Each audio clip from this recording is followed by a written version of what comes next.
Maybe don't know. This time, exudes time to build. This time to build. This time to build.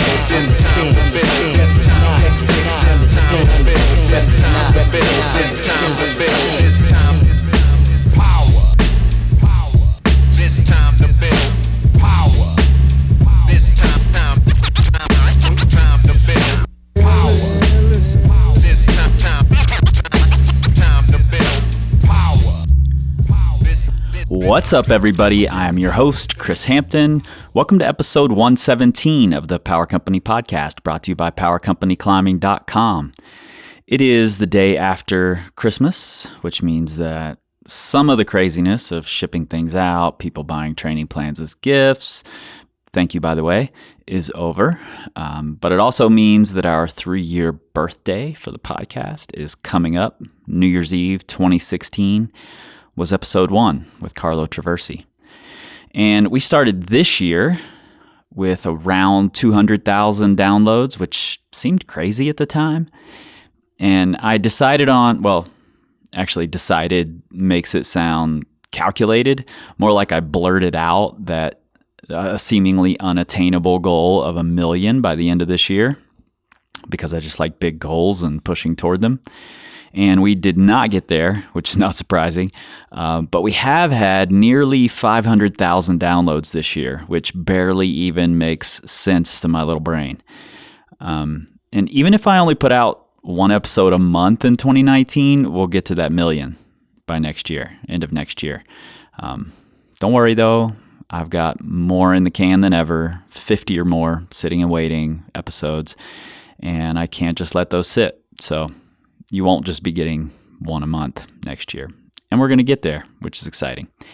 Anyway, thanks to all of you for a successful 2018 and for helping us hit 2019 with a nearly uncontrollable amount of momentum. I appreciate all of that support. I was introduced to today's guest, Ayo Sopeju, by Tonde Catillo at the CWA last year. Speaking of which, there'll be big news about CWA 2019 coming soon, so stay tuned for that. Tonde just said that you should interview this guy.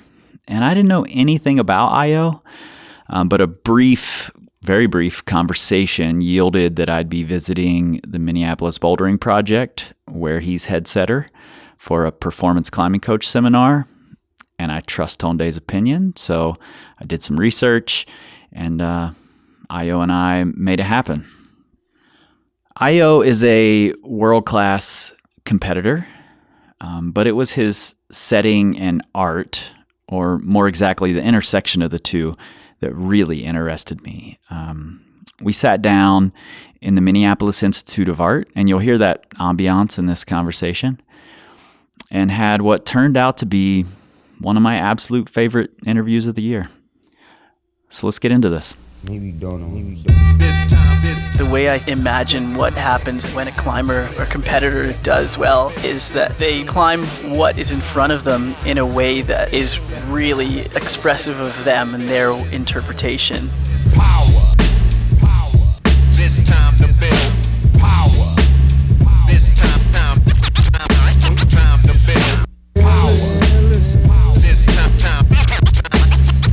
build power.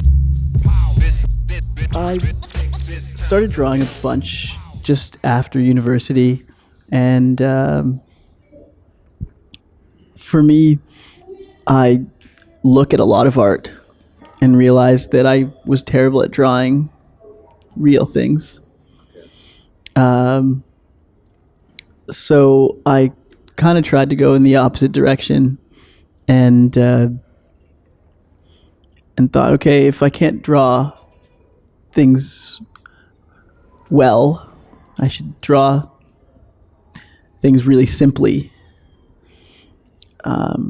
So I just kind of tripped on the idea of parallel lines being the simplest thing I could draw. Mm-hmm. And then because everyone can draw a line, to figure out a way that I could draw or add lines in a way that meant that you could understand exactly how it was made, but that it took a long time or Yeah. a really, really weird degree of care. And that would be the only That's a good way to difference. describe it, a weird degree of care. One of the things that was really fascinating to me is when I first saw your work, at first glance, because that's just what we do on social media. We just glance and swipe, And at first glance, it looked like lines. Yeah. But then as you get closer and pay more attention, it's actually space that's creating these images, and it's these little outlined areas. Yeah, it's true. At first, it does look like just individual lines, but each line is a parallel line. Right. And so, the negative space has a lot to do with what is happening and why it ends up being a little more interesting the closer you get, I think, to the drawings. Yeah. So which came first for you, climbing or art? Maybe they were both. The drawing for sure was always there. I was always interested in drawing, and always actually really interested in people who could draw well. Yeah. I have never considered myself good at being able to represent things in a way that you could recognize them. And for sure that has always impressed me in people. So I think that, as a pursuit, drawing first. I didn't start climbing until I was about 18. Okay. And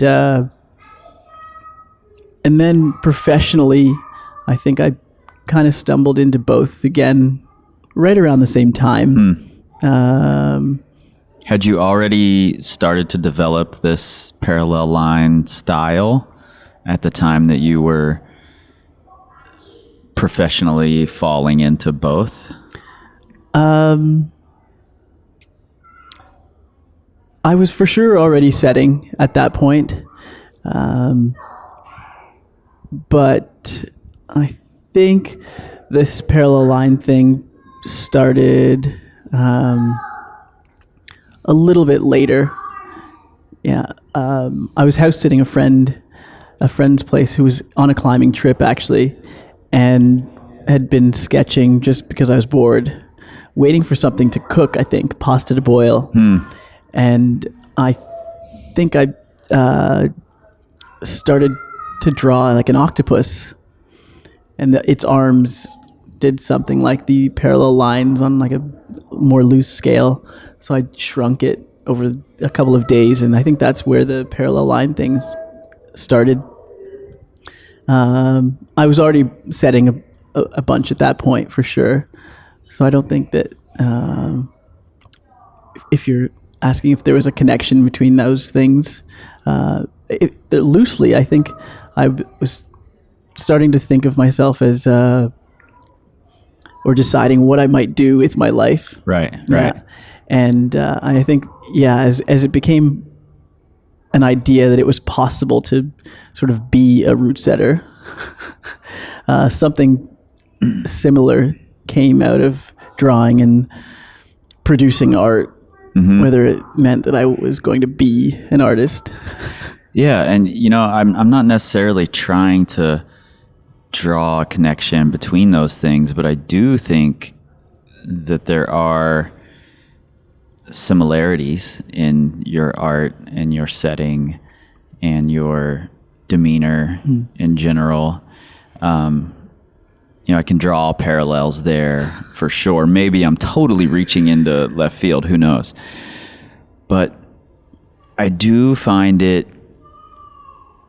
interesting that your demeanor, your setting, your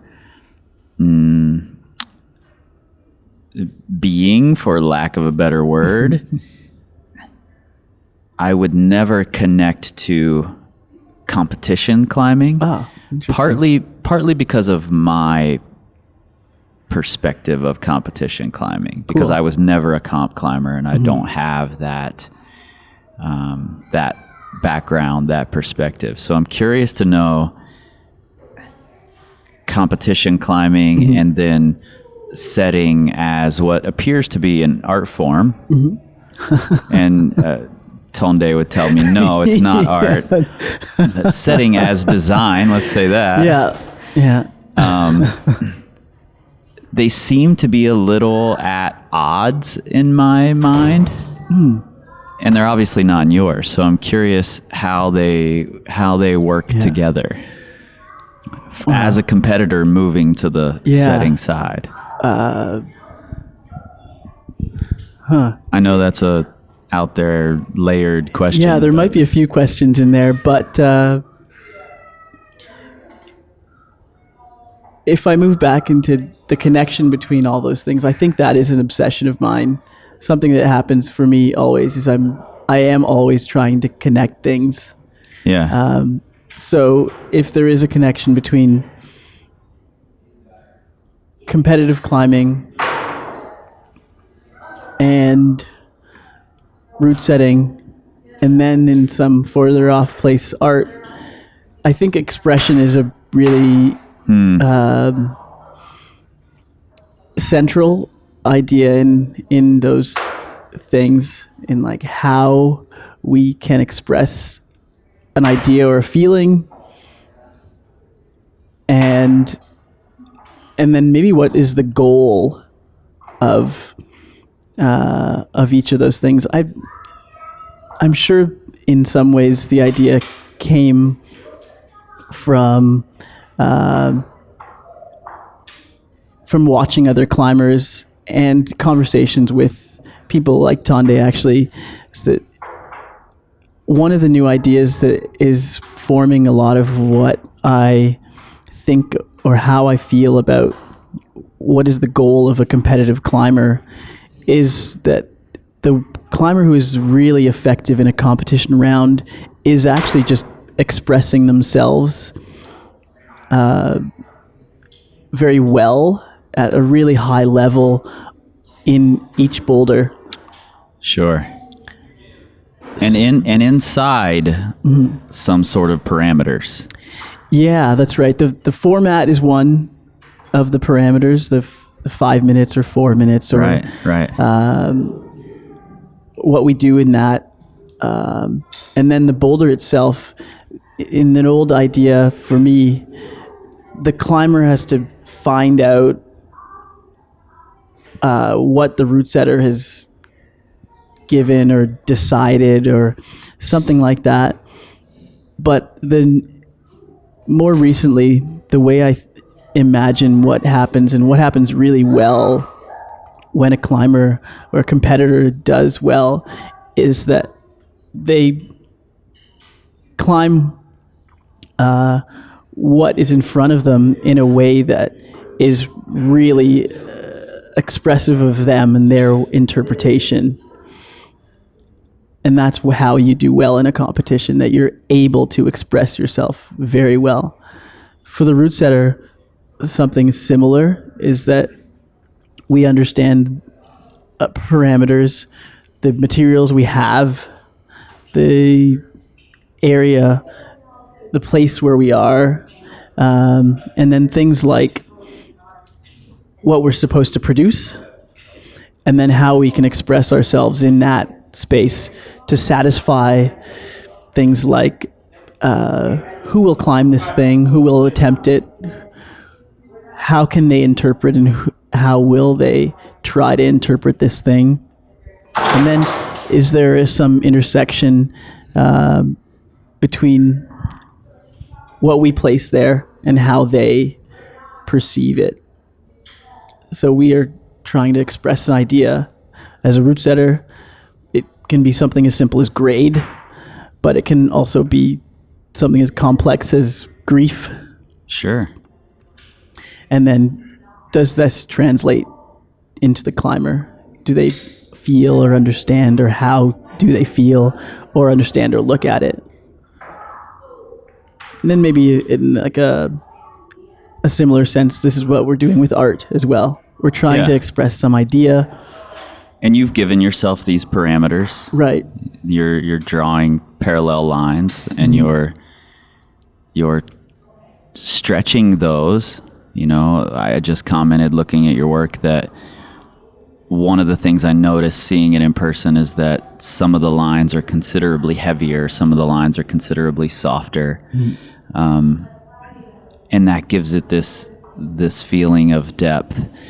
And so within those parameters, which sound very simple on the surface, I'm only going to draw on parallel lines. Right.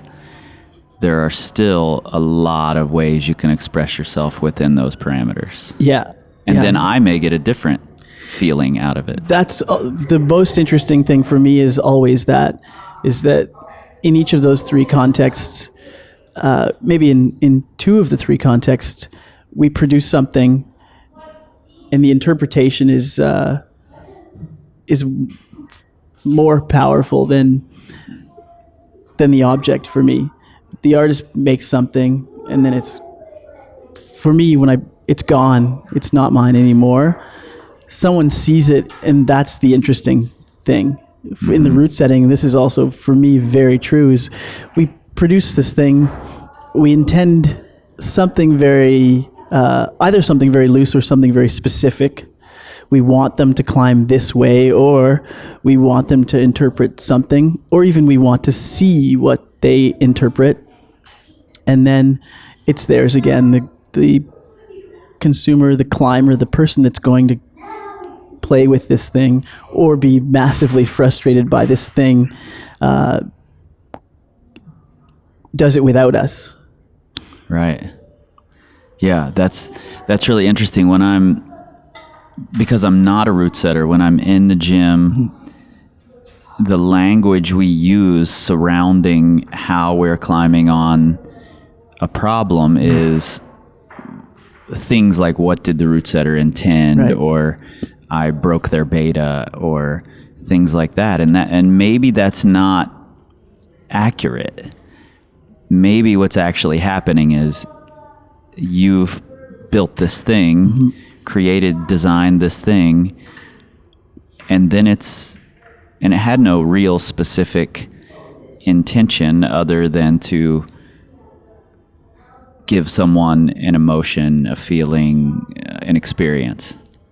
Yeah. And maybe you don't always have the intention of making that really specific. Right. Yeah, I think in my sort of, if I could say, life as a root setter, the first things for sure for a long time that I made were like that. The context of setting it was that we force them to do this. Right. Was the language that we used as root setters. But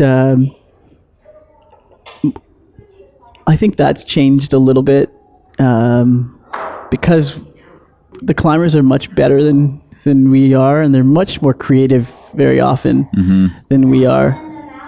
The idea that they can almost always break beta, they can almost always find a new way, means for me that I lose less. Right. If I present a scenario and actually in the way that now I think that I try to conceive these things is that we present something as a proposition, actually, that the proposition is this grade, and the climbers will answer that. They'll say something like, no, this is terrible, or this is definitely not that. Or they will accept it as this feels like, V8 or 2 or 0. Well, it's an interesting concept for me that a root setter would approach a problem as if I'm creating it, and then I separate from it after I give it to you. I see. And when I make paintings, my wife very often will want to keep everything I paint. And my take is I didn't paint it for me. Right. And now I can just let it go and put it out into the world. You know, I don't want to hold on to these things. And she never could understand that. She's like, how could you give this up? Like, you spent all this time on it. Yeah. And like, but it did what I needed it to do. Right. And now I want it to do something for someone else, whatever that might be.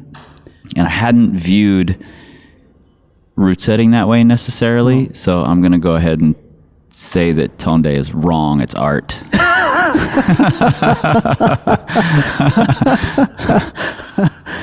Yeah, I think one of the other things that I am realizing as I travel and meet more root setters is that we really have takes on what's happening. Yeah. And to defend Tande in a sort of abstract, weird way. Please do. He's not here to defend himself. So Yeah, it's true that for him it is probably design, but for someone else it will truly be something else. And we do produce a boulder at the end. Yep. And it is climbed or not climbed or consumed by someone else who will see it some other way. And for each of us, it is, I think, that. And that's what's really, for me, really interesting is that I can go to Italy and someone says, no, this is pizza, not root setting. Right. And for them, it is actually. But for me, it can be something totally different. For me, it's, no, this is definitely climbing or this is definitely art. Right. Yeah. What year did you start setting? I don't know if I remember really exactly, but I think I've been setting for around the 13-ish, 13, 14, Okay. 15 maybe. So was years. that pre the time when gyms were starting to switch over to monochromatic sets and... Definitely, yeah. Okay. Yeah. I have no concept of time anymore. I'm just old and I've been here forever, so I have no concept of when that actually happened. Was setting as interesting to you when you could just grab any hold of any color, of any type, or has it become more interesting by tightening the parameters? Right. Yeah. Constraints is a huge maybe theme in setting and in what is happening. I bump into setters all the time who ask me that question exactly. If you set in only this color and you only have these holds, are you limited? Right. Yes, definitely. If I could change every single hold into any color I wanted to at any point, Right. I wouldn't be limited in the same way. But and that has sort of in some scenarios is very frustrating. I think of a perfect hold or the perfect hold, Right. and it does not exist. I don't have it in this Right. color, so I can't do it. But in the best scenario, if I concentrate, if I work really hard, I can produce something more interesting and more unexpected with that constraint.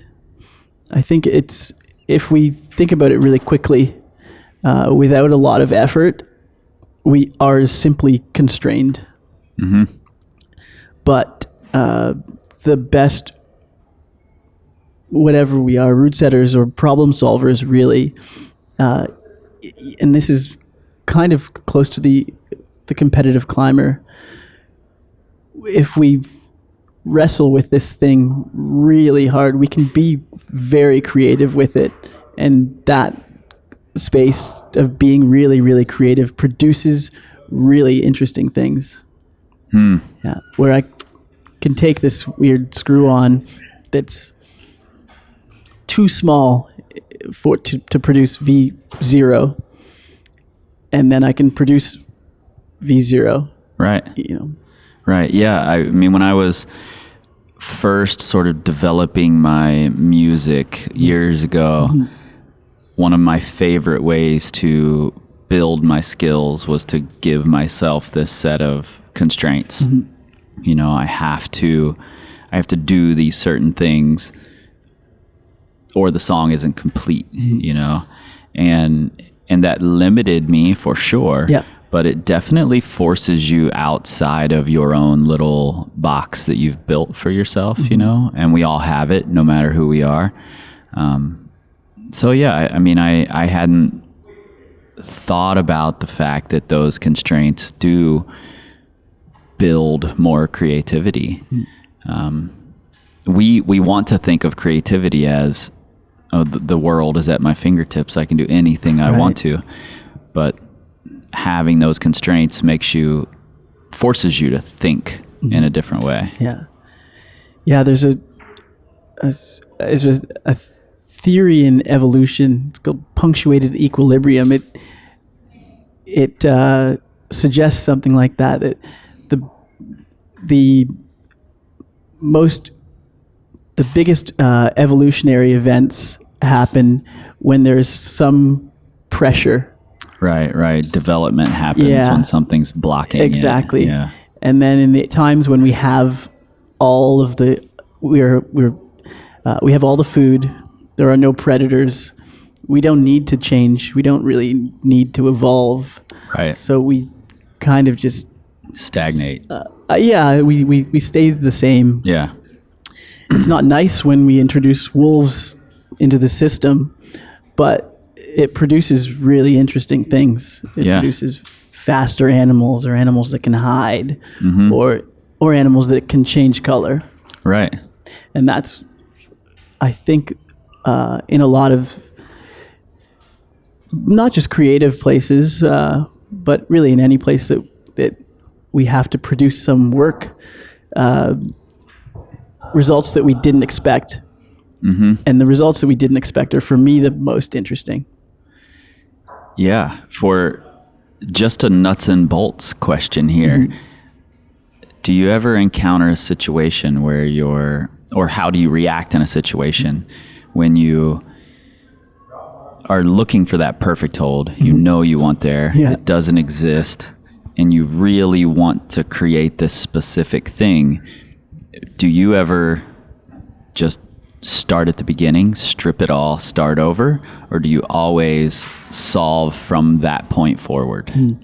No, I think this is the where the design thinking comes in a little bit, is that we do, one of the constraints is for a route setter is time. Yeah. It has to be done or open or given to the public at 5. Right. And certainly if you're around the gym, you'll know I push that limit a little bit. But it's not sometimes possible to do that. Sometimes we say, oh, I actually do have time to destroy this thing and begin again. But other times I don't. I must make this thing work now. Right. And so if it's possible, if we do have the time to rethink the idea completely, and we can produce something that's nicer, then I will try to do that. Do you ever go back, or is there a constraint in place that prevents this, where you have to get this to the public at 5, it's 4:30, right? You're not satisfied with the answer that you've come up with. Do you ever come back the next day and say, I'm changing what I did yesterday? In my context, I don't. Okay. Yeah, in my context, the point at which we let it go, that's it. All the lessons we learn from it, watching people destroy this thing or enjoy this thing, mean that we can take that information and apply it later, but not that we can change it. Right. Yeah, one of the things that is for me very similar between how I treat commercial root setting project in a gym and in a competition is that at the moment where someone touches it, we can't change it anymore. And I like that idea a lot because it puts some pressure on me to do both things, to watch, to pay lots of attention with every detail, because I can't fix it. I can't take it back. And so if I'm not learning from it, it was wasted. I like that you just brought detail into your root setting, because that's something about your art that's very, very apparent. And really, I mean, I'm going right back to your whole approach to everything appears to be meticulous to some degree. And knowing that that's part of your root setting makes sense, because I've looked at your art, you know. Is there a flexible level of detail there that you believe is okay? Are there root setters who can be a little more, for lack of a better term, impressionistic and less detailed? Cool. Without a doubt, yeah, there are. If detail is a strength of mine, it is also a weakness. Okay, explain. I mean, I watch some root setters, and some of the root setters that I admire and whose work is for me so interesting are those that can produce really, really good work really sort of loosely. They don't have to place everything in the perfect spot. Right. And one of the things that I've tried to do quite a bit is to not hold on to those details the same way. Right. That I know that I will look at every single detail right to the finest. Which angle did we put this screw in to this hold? Right. But that many other people will not see that. To some degree, that's important that I do, because it has implications on many levels, on bigger levels. But if I put a screw on in the perfect spot and no one ever uses it, that means I've overlooked something. I've wasted that energy. And that's one way where I think that if I'm looking too finely at this, they'll stand right here. This is the only place. And then someone can just come and just mash their foot on anything and get it done. Right. That's a shortcoming. I think some of these details or some of that sort of specificity. So are you always trying to or striving to strip things down to the essentials? That's for me, that's a really central question of bouldering. Yeah. What is bouldering? If you ask me that question, what is bouldering, or what is a boulder, or how does it stand in the context of climbing? Something about minimalism is at its core of the culture of bouldering. We've took a mountain and shrunk it. In an analogy, actually, that I'm stealing again from Tonde, we abstracted this thing, a mountain, to a triangle. Yep. And for me, yes, minimalism is a really important part of bouldering, in hiding a sequence, in abstracting the clues that we can take about how to climb it. And I think that the more we remove from the objects and the surfaces that tell us actually how to climb it, the more we have to interpret these ideas from what's left. And those are the the creative and expressive aspects of the climber that they add back in.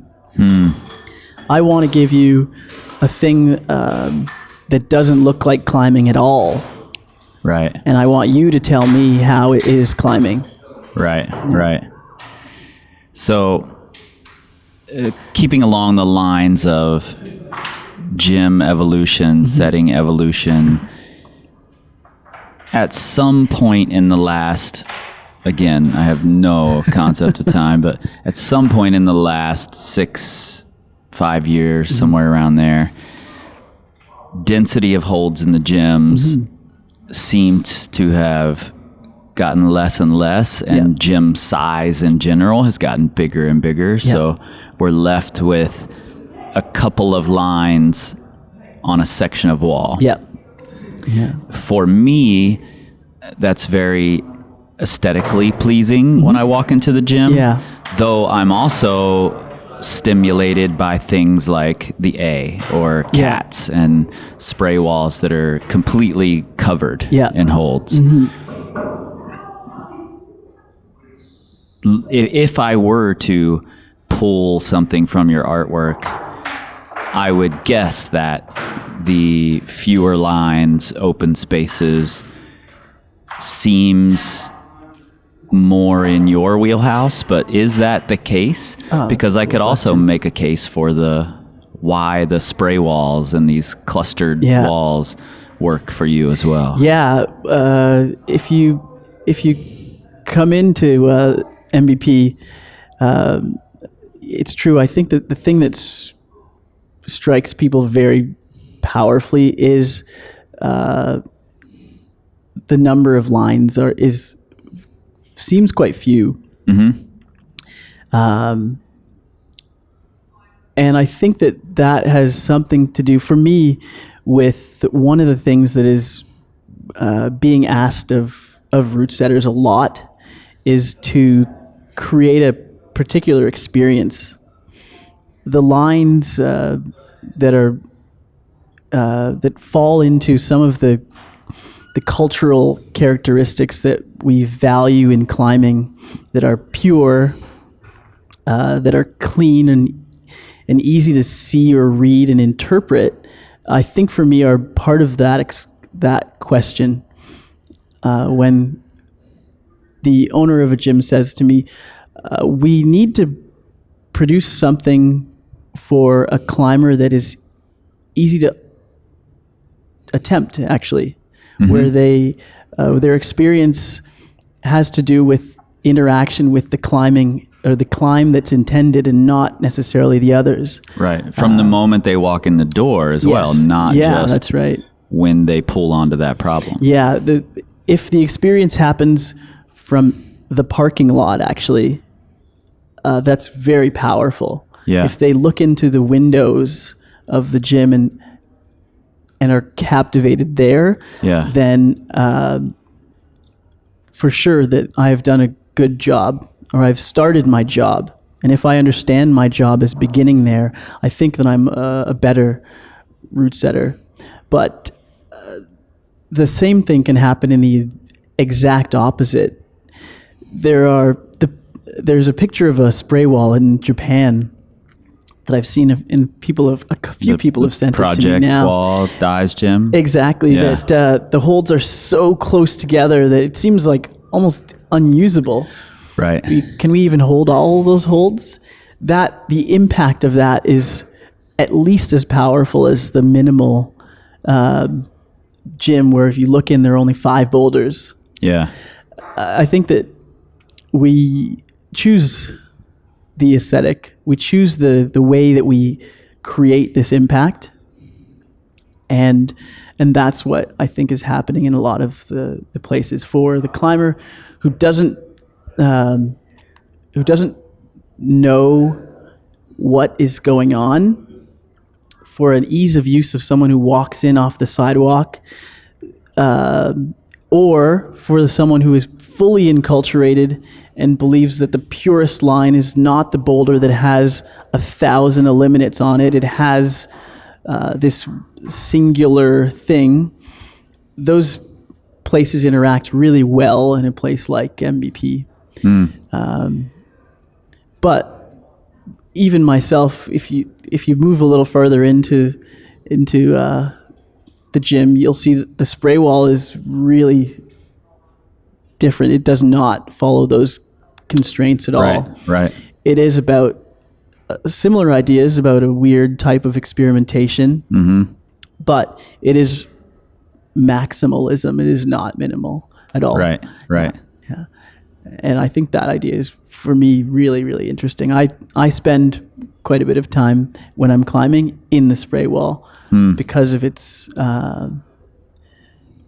it allows me to be very creative and to experiment and to be very As expressive. the user. Yeah, that's right. In a lot of the other boulders that I have a lot of, or at least some control over how they turn out or how they feel, the ability to surprise is still, for me, in spray walls quite a bit. That's really cool. So I'm going to just continue along this line because now you keep raising questions for me. Holds have changed dramatically over the last decade as well. And as a home wall owner, I'm always looking for function. I want the holds that have the most use for the smallest footprint. Right. And that's not necessarily what gyms are going for now. Right. I'm sure there are lots of factors that play into that, such as, again, the gyms are huge. So having a giant hold that's really only usable in one space fills that area nicely and seems to be a little more balanced than just a couple of small crimps. Do you have a preference for setting with larger holds, even if there's only one small usable surface? Do you have a preference for setting with sizes, or does it depend on the problem? What goes through what's your process there? I don't know. I don't think I have necessarily a preference. That's a really great question. If Because I love to look at the big holds. Like, I want to have giant holds on my wall, but I know the function is more important for me in that space. Right. I would answer that for sure in two ways. One, personally, if you say something like, well, I'll build your own gym, the one that you want to live in, actually, I might choose something like small holds. I might go in that direction a little bit, but in the same way, for me the constraint, the potential, the connection between utility and a small hold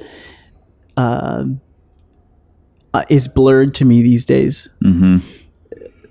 If we only put 4 holds on the wall and I'm asked to make 1,000 boulders, that asks me to be creative, and that is a thing that is valuable in the culture of climbing for me, that the climber who sees 1,000 boulders from one hold understands something or touches something that's really valuable in climbing.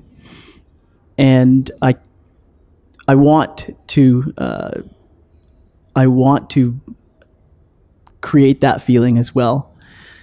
For a particular boulder, when I produce it for a member base, the scenario determines exactly what I need. If it's a big hold or a small hold, is that what I must create at this exact moment? Is this boulder supposed to be this, or is it supposed to be? Am I creating the V0 that is about the hugest holds possible, or is it about making the V0 that is about the simplest smallest holds possible. Mm-hmm. So for sure, I think we have to go in. For me, we have to go in both directions. Yeah. Yeah.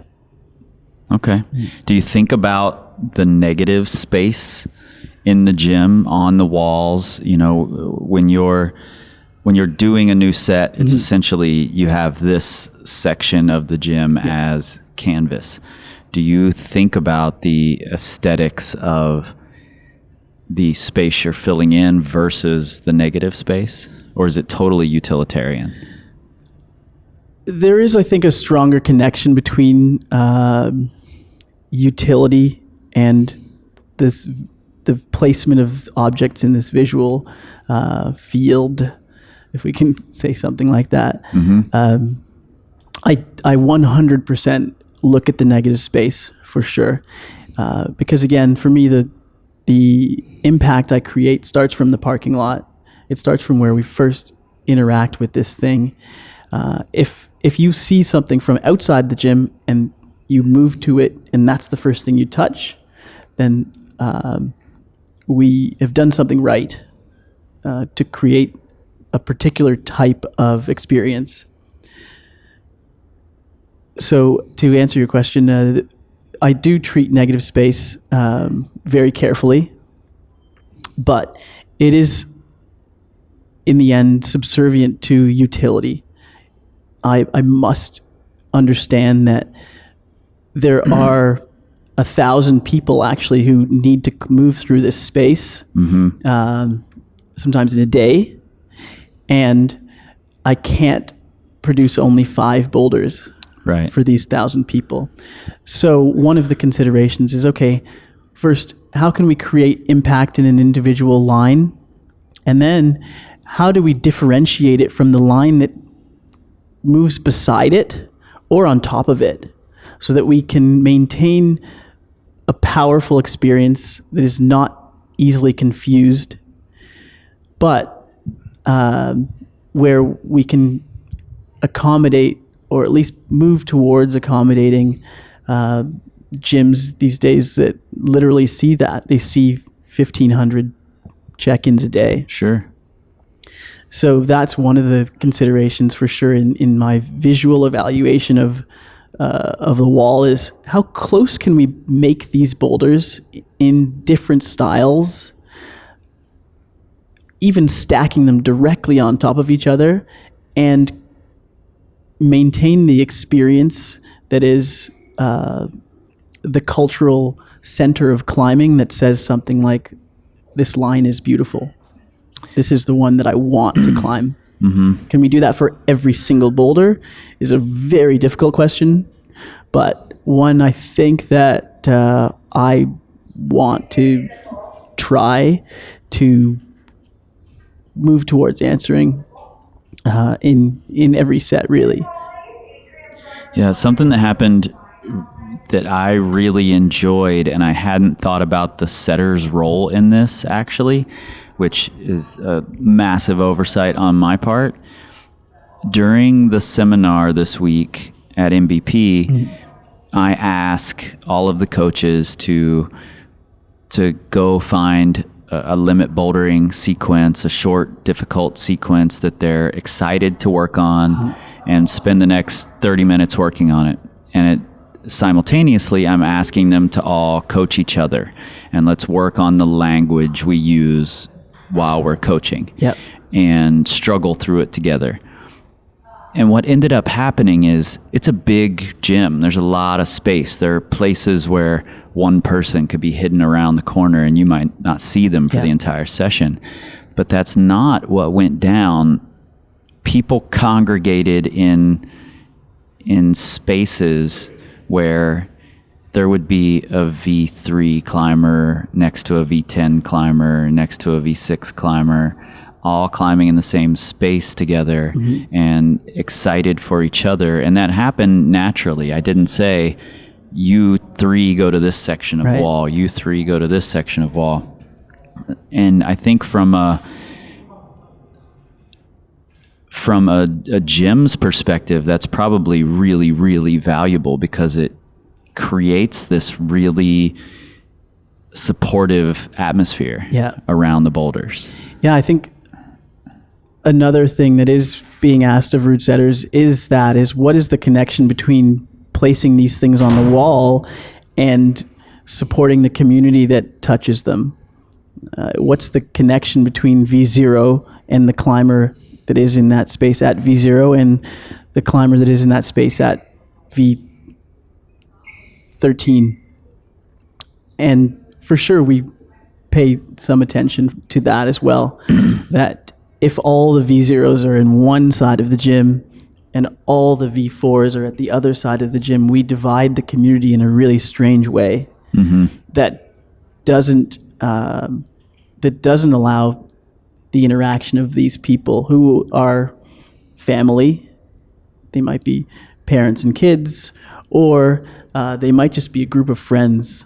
Right. Yeah, who are traveling through this gym and climbing different things, but are really having a similar experience that they either brought or they create in that space. So, yeah, it's important that those ideas are balanced a little bit for me, because that is just a material reality of who we're climbing with.